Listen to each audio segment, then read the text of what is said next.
The word on the street is the Pixel 9 Pro is just like the iPhone 16 Pro. Same size and feel, similar cameras, and about the same when it comes to their camera's image quality. But after doing a ton of side-by-side comparison shots, I'm not so sure about that.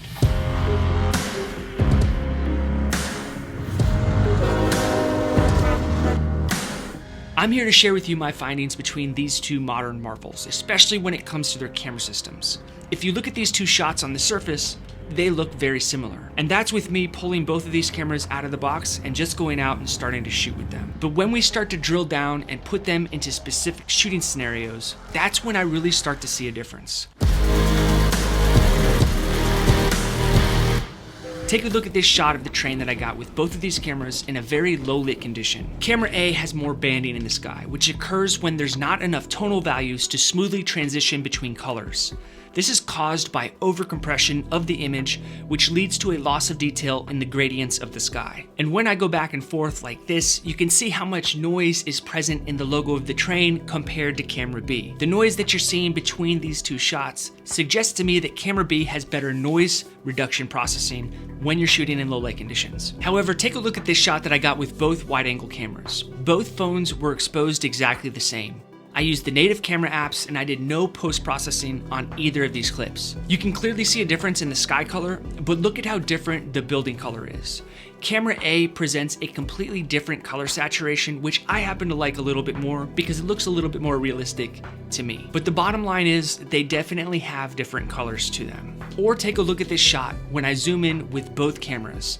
There is a distinct color shift going on with camera A, whereas camera B seems to maintain a consistent color transition as we zoom across the three different cameras. These are just some of the real world tests that I like to put both of these cameras through in order to figure out which one's better, especially when it comes to their cameras in practical applications. So far, we see that both cameras perform differently in various lighting conditions. They have very different color science, and they perform differently when we are zooming. I'm gonna show you over 60 video and photo comparisons that I got with both of these cameras. And I even made some of the shots that I got available for download so that you can download the footage and play with the footage in your editors as you follow along. This video is not sponsored by Apple, and it's not sponsored by Google. In fact, no one is sponsoring this video. If you want to help support the channel and you use the affiliate links that are in the description to purchase some of your camera gear, that would be greatly appreciated. Today, I'm going to compare their sharpness, do some stabilization tests, look at how they perform when it comes to skin tones. We're going to look at their saturation side by side, look at their ghost flares and how bad they are compared to each other. We'll do some photography, some vlogging, some low light shots, some night shots. We'll take a look at how real or fake their digital blur looks. Also take a look at their natural bokeh. We're gonna do some green screen work, shoot in their vertical formats for all of my short form creators, and shoot in 1080-120 before we cross the finish line. As you can see, we have our work cut out for us, and I'm excited to compare the Google Pixel 9 Pro to the iPhone 16 Pro and share my results with you today on the Film Alliance.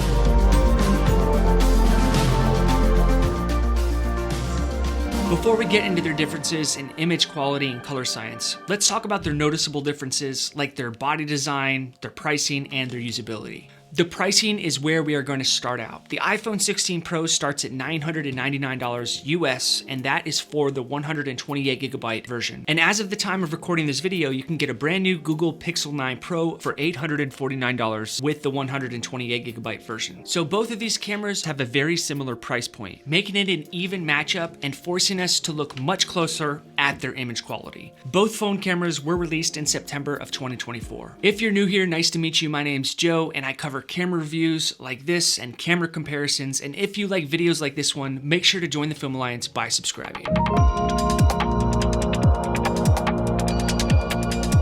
If you plan on using either of these cameras without cases, be careful because they don't have the best grips in the world, which makes them have a tendency to want to slip out of your hand. I did experience this a couple of times with the 16 Pro.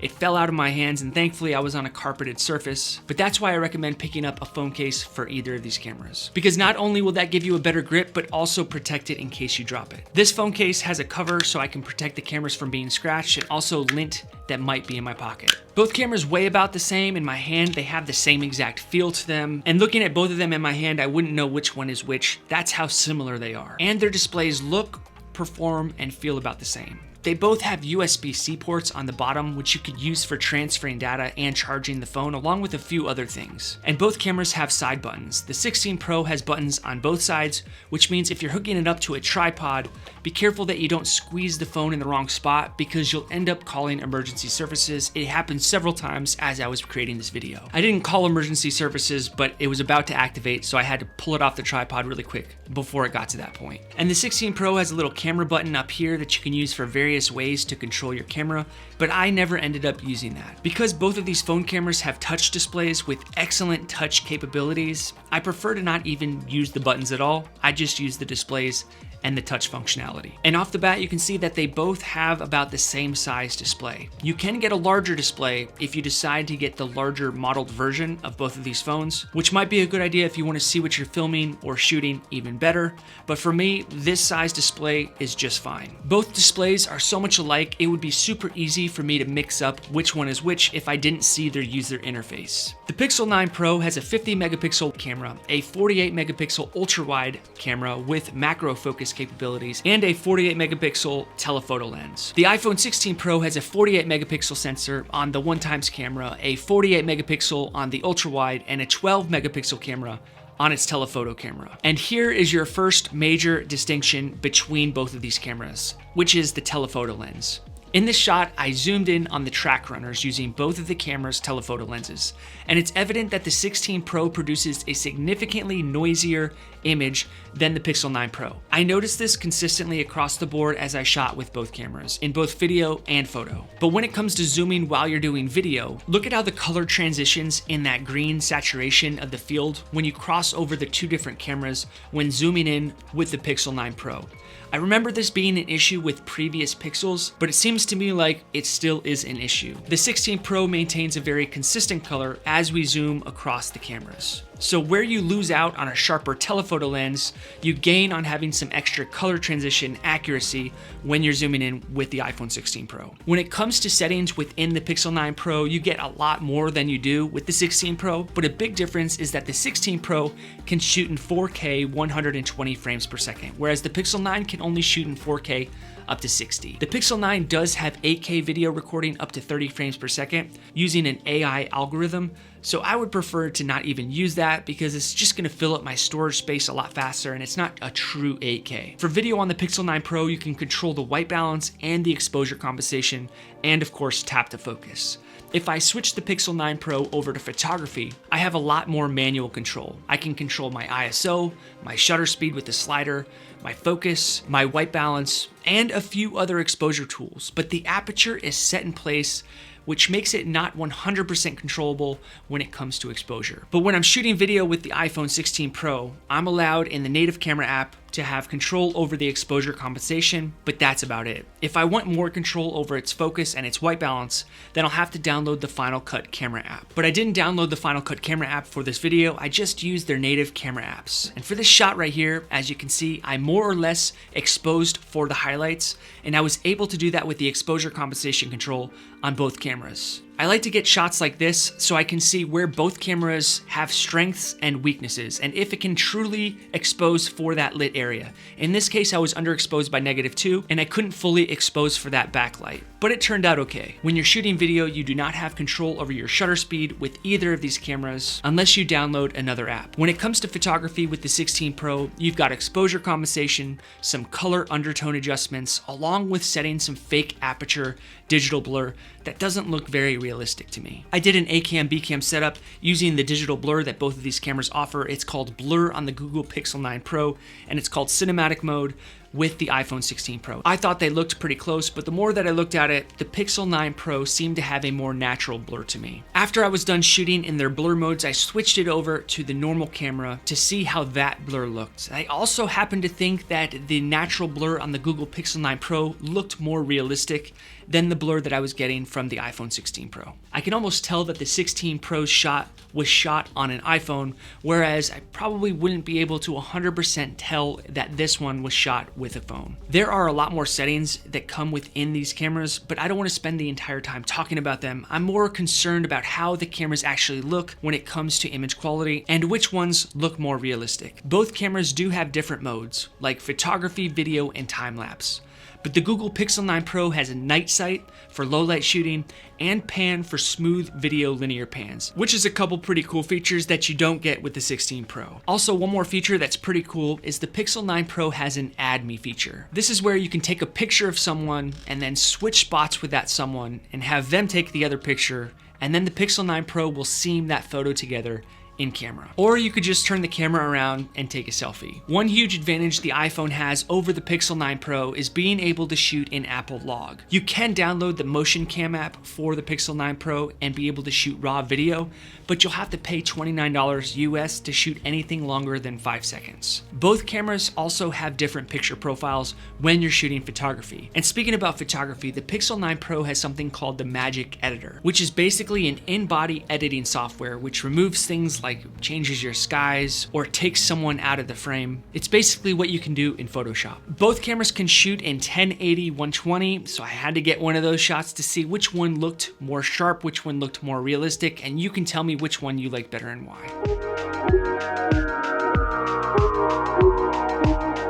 Because both cameras are on phones, I wanted to see how well they would perform when it comes to autofocus. And I don't know if I mentioned this, but the 16 Pro also has a fixed aperture. And when I do autofocus tests with fixed aperture cameras, generally you're not going to see that much of a difference. Everything's almost already in focus, so they don't have to work that hard in order to put the subject in focus that's in front of the camera. This could be a huge advantage to people who like to film with cameras because it's one less thing that you have to worry about. The focus. We already talked a little bit about the natural background blur, but I wanted to get a close-up shot so we could really accentuate that blur. So I took a shot of this ribbon as it was blowing in the wind. This video shows that the Pixel 9 Pro's blur is more realistic to my eyes, which reinforces my conclusion that the Pixel 9 Pro does have a more natural blur. But this is totally up for interpretation, so you can make your decision on which one you think has a more natural blur. Please let me know in the comments because I would love to know. I was pretty surprised on how close the colors looked in most situations when I shot photography. For example, look at this fountain shot. I was surrounded by the sunlight, there wasn't a cloud in the sky, and you really wouldn't know which camera took which shot. But then, as soon as we went into the museum and I started to take shots of things like this rangefinder camera,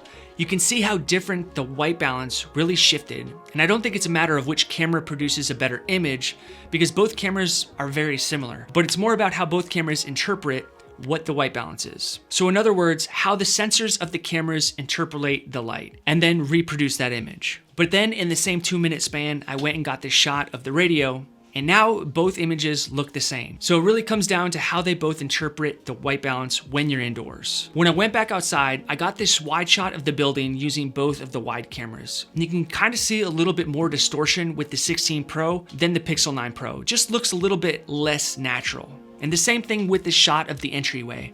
You can kind of see a little bit more of that unrealistic wide look with the 16 Pro. So with all that being said, I think the Pixel 9 Pro performs better when it comes to photography. When I do my sharpness tests, normally the camera that's sharper is the better camera. But in this case, I'm not so sure about that. Both cameras do over sharpen their images in camera, which isn't necessarily a good thing because the sharpening that's done within the cameras means that the image is going to look less natural. So as I was doing this sharpness test, I realized that the Pixel 9 Pro wasn't as sharp as the 16 Pro. And that's just because this does a more aggressive post-processing sharpness computation, which in turn means your images are not going to look as natural. Unfortunately, there's no way to adjust the sharpness within these cameras. As of the time of recording this video, hopefully we get the ability to manually control that in future updates. As a side note, I think the best thing that you could do to minimize the amount of sharpening that's going on within these cameras is introduce more light to your subject. The green screen shots I got with both of these cameras show different shades of green, which tells me if you're doing any type of keying, then you may want to go with the iPhone 16 Pro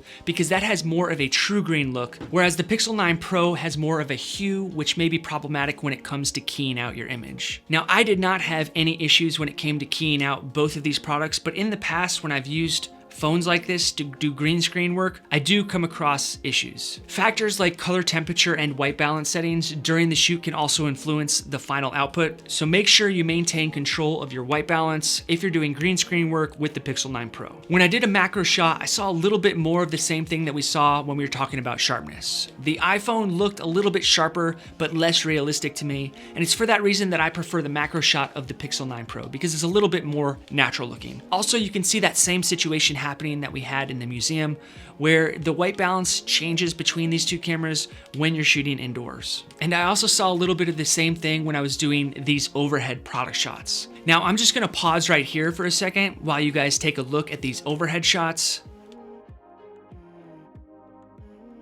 And like I mentioned at the beginning of this video is not being sponsored, but I saw a speck of dust on one of my Tamron lenses on the inside of the glass. It's our main lens that we use for all of our BTS shots. I was actually seeing that little dust speck on some of our BTS shots when we had a high key lit background environment. The piece of dust was inside the glass and I couldn't get to it. The only way that I could clean that is if I sent the lens off. But I did a little bit of research and I found Neewer sells a lens cleaning kit that you can actually remove the glass from your lens and blow out the dust and then put it back. So I reached out to Neewer and asked if they would send it to me. They sent it to me with no questions asked. I took my lens apart and I was able to get that piece of dust out. And I can't imagine how expensive it would have been if I would have had to send my lens in to get it cleaned. And the only reason that I'm telling you about this is because if you have a piece of dust in your lens that's causing you a UFO looking spot on your shots, then maybe think about picking up this kit before you send your lens in to be cleaned. It could save you a lot of money. Just remember to use gloves like I did not do. But I love overhead actual product shots like this because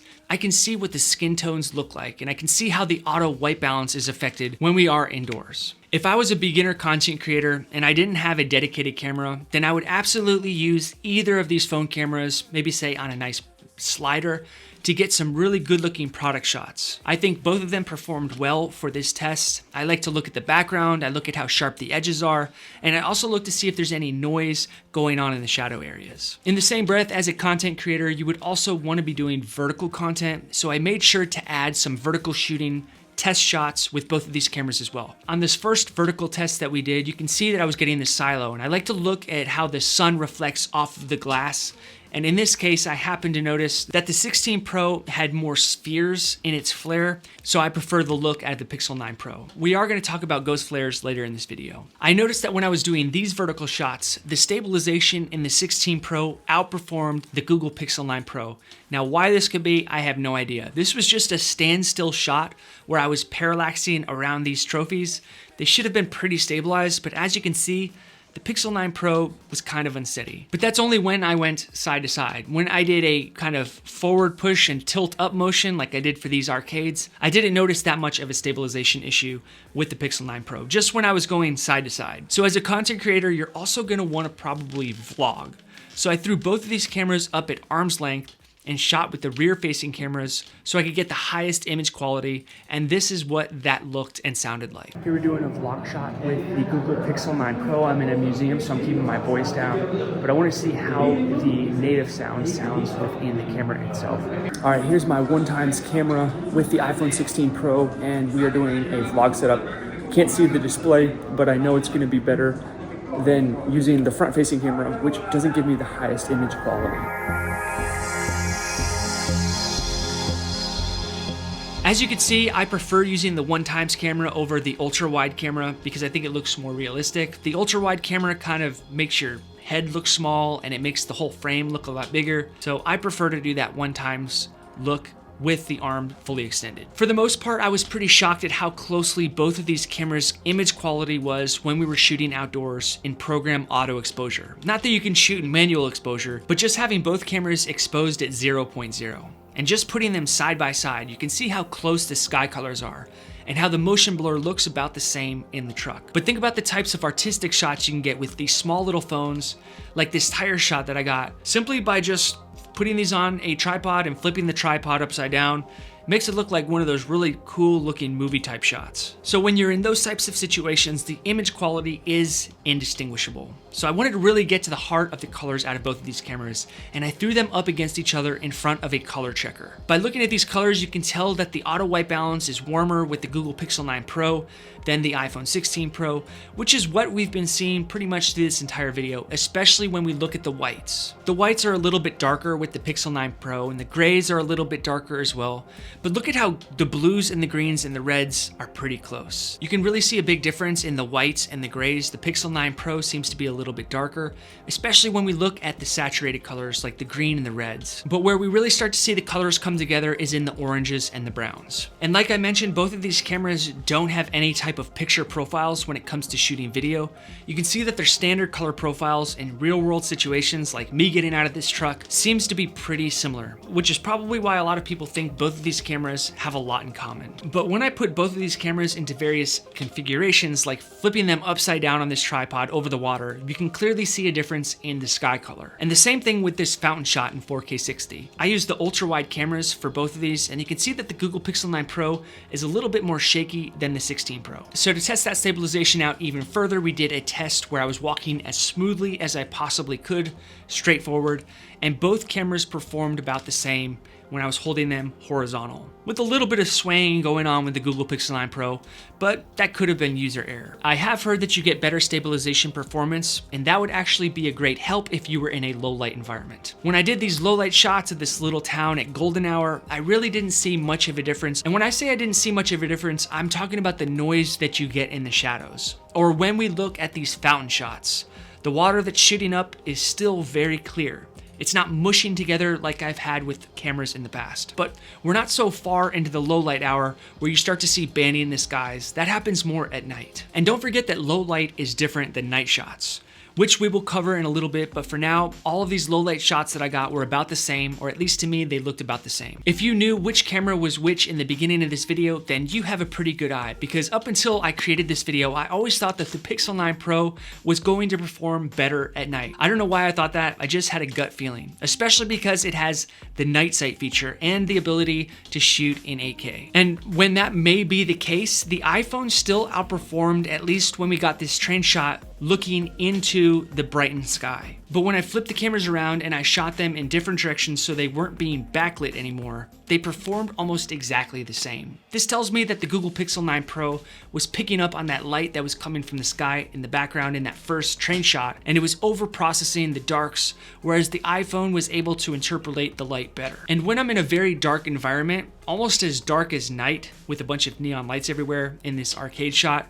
the cameras performed about the same. However, this shot right here shows you that you really can't move too much in the night hours because the stabilization is going to be working a lot harder, processing all those lower lumens. Now, if you turn on Video Boost in the Pixel 9 Pro, you're going to get a lot better night performance, and this is one of the only times that I would actually turn it on so I could get that 8K, really solid looking image quality. However, if I was to leave both cameras in their 4K 24 setup, the iPhone would win. Another negative that you'll get with both of these cameras is their ghost flares. I did a pan test to see how they both reacted to those fast pans, and as you can see, the 16 Pro does not feather out at the end of the pan as well as the Pixel 9 Pro. But this really will just depend on which one you think looks better. I did these backlighting shots so we could see what the skin tones look like when both camera sensors had a backlighting situation going on, and I gotta say, both of them performed very well. In some cases, even better than my mirrorless cameras. But this is due to the fake computational dynamic range that happens within smartphone cameras. It's not a real dynamic range. Either way, it looks pretty good. I looked at how both cameras interpolate the actual sun itself, and from these shots you can see that the color of the sun from the 16 Pro is a little bit more yellow than the white sun that you get with the Pixel 9 Pro. But this will just come to user preference. Some flares are important to someone like me who likes to go out and get cinematic looking B-roll, so I wanted to see how both of these cameras reacted through the window pane as I got a lot of these flares. And as you can see again, the Pixel 9 Pro has a little bit less spherical rays that hit it, which I think looks more realistic and less distracting. As you've seen up until now, a lot of times the sky colors look pretty close, but there is a difference. And when I'm actually out there looking at the sky with my own eyes, the Pixel 9 Pro has a more real-to-life look. In the same sentiment as the sharpness, the iPhone also oversaturates the image more than the Pixel 9 Pro, as you can see in this barn shot. When I'm looking at the barn in real life and then I'm looking at displays and playing them back, the Google Pixel 9 Pro has a more real-to-life look to it. But the iPhone does perform better, in my opinion, when it comes to audio. Take a listen for yourself. Here's an audio test of both of these cameras in an uncontrolled sounded environment. We have a lot of reverb going on because there's no carpet or furniture in this building. Here's an audio test of both of these cameras in an uncontrolled sounded environment. We have a lot of reverb going on because there's no carpet or furniture in this building. Both the 16 Pro and the Google Pixel 9 Pro offer exceptional camera capabilities, with subtle differences. The Pixel 9 Pro excels in telephoto zoom and has a great natural blur, while the 16 Pro also has smoother color transitions when you're zooming in and out, and I would say better night performance as long as you're not using 8K. Overall, both cameras are extremely similar in almost every way that you can think of, but the decision really comes down to you. Do you prefer a more natural, realistic looking image quality with the ability to get that fake 8K video recording and better natural looking background blur? If that's you, then go with the Pixel 9 Pro. But if you prefer to have better stabilization, more saturated colors, more of a sharpened image, and the ability to shoot an Apple log, and in my opinion have a better ecosystem, then go with the 16 Pro. Beyond image quality, both phones are similarly priced and offer comparable user experiences. I think something that you have to consider when you're looking at both of these phones is which editing rigs are you using. Are you on a Mac or are you on a PC? If you're on a PC, then the Google Pixel 9 Pro might be a better bet. If you're on a Mac, then go with the 16 Pro because there's a lot of editing software and ecosystems that you can tap into with Apple. Consider which one of these two best suits your needs and then go with it. For me, I think the Google Pixel 9 Pro is a better camera, but I'm gonna stick with the 16 Pro because I have Macs and that's what I edit on. So I hope this video helps you. Thank you for watching this video. I'm Joe with the Film Alliance, and until the next one, have a great week.